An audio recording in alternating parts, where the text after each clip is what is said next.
On this October crash, Secretary Yellen is warning that if Congress doesn't raise the debt limit by October 18th, that there'll be a financial crisis, a calamity, as she calls it. Is this what you think will trigger this October crash?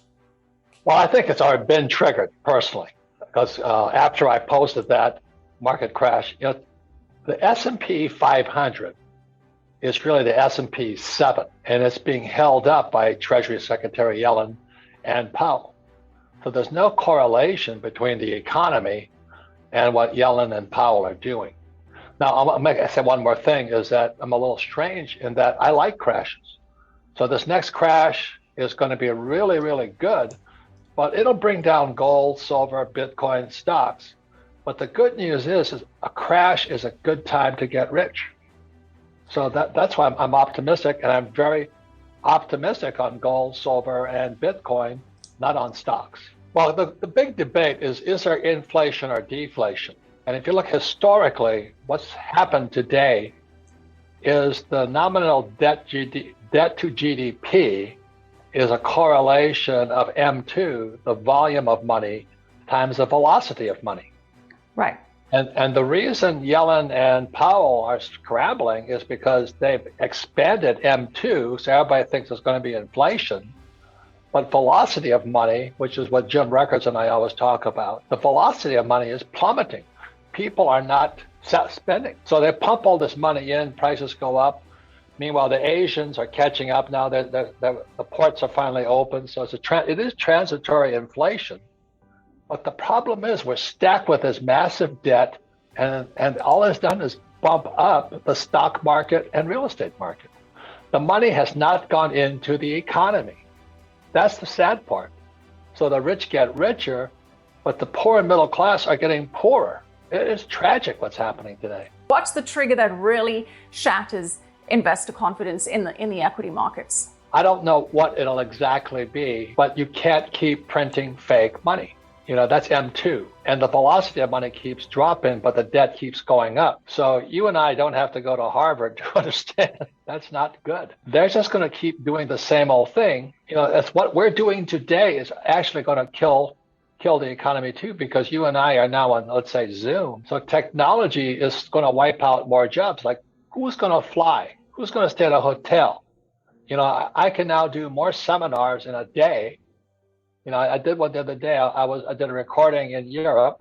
I did one in the States, and then that evening I did one in Singapore. I don't climb on an airplane? So meanwhile, they're trying to keep these dead industries afloat, and somebody's going to say, hey, it cannot go much further, and it's coming this October because the velocity of money is now too slow. Savings are going up, spending is going down.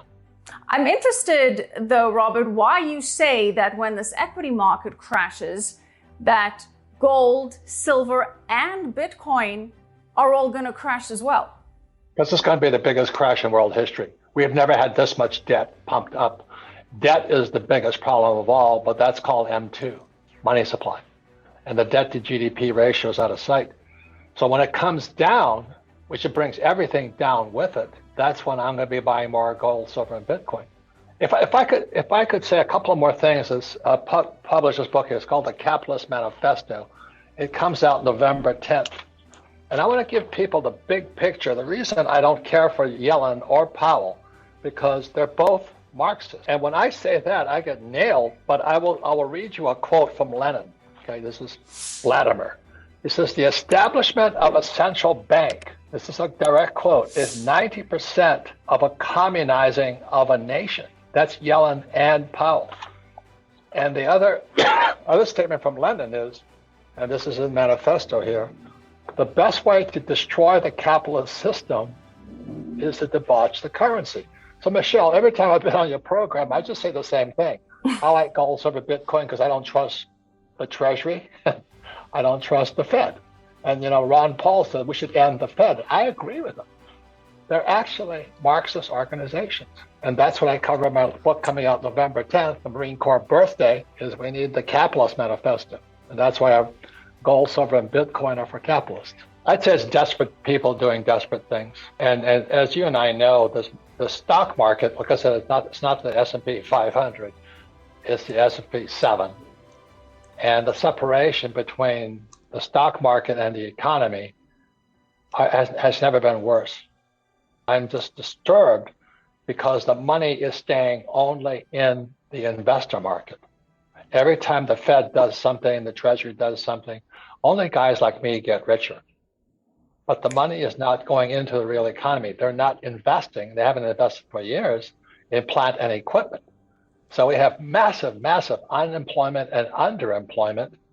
And that's why I quote Lenin, the establishment of a central bank is 90% of communism. And the best way to destroy a capitalist system is to debauch the currency. That was in 1971 that Nixon took the dollar off the gold standard. So in this book here, I kind of woke up in 1972 as a Marine pilot flying in Vietnam. And I went behind enemy lines in Vietnam looking for gold because it was illegal in 1972 for Americans to own gold.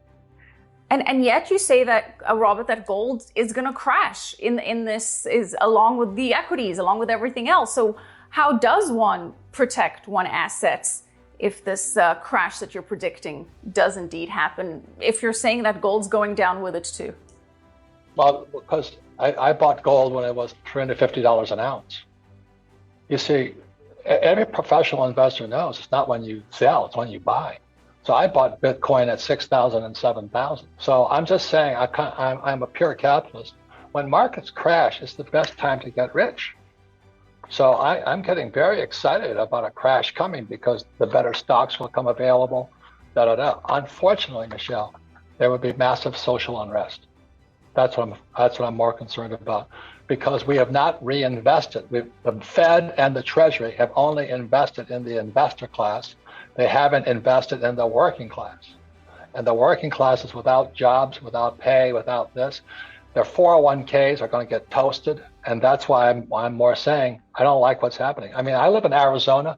Our southern border is wide open. In Afghanistan, they armed the Taliban. And then they took our weapons, they gave our best weapons to Russia and China. And now the Taliban will use our weapons against our only ally in the region, Israel. Something really strange is going on, Michelle. We have to fight back against socialism and Marxism. What can an individual investor that's getting this information from you do in anticipation of this? I've tuned in to YouTube and all the financial markets 24/7.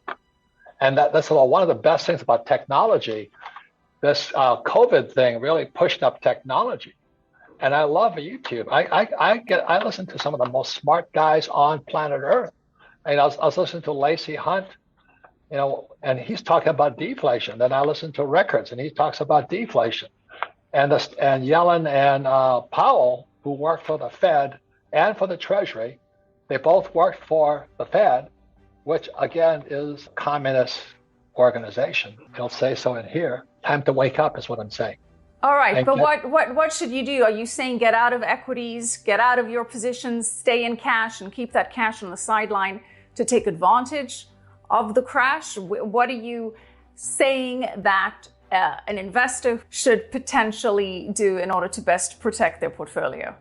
Well, that's a great question, because the only reason you'd be worried, it really goes back to what did you buy? Yeah. Remember, your profit is made when you buy, not when you sell. So I remember in 2000, gold went down to like 300 or something like this. I thought I died and went to heaven. I just backed up the truck. So when Bitcoin went to, let's say, 20,000, I was going, well, that's kind of interesting.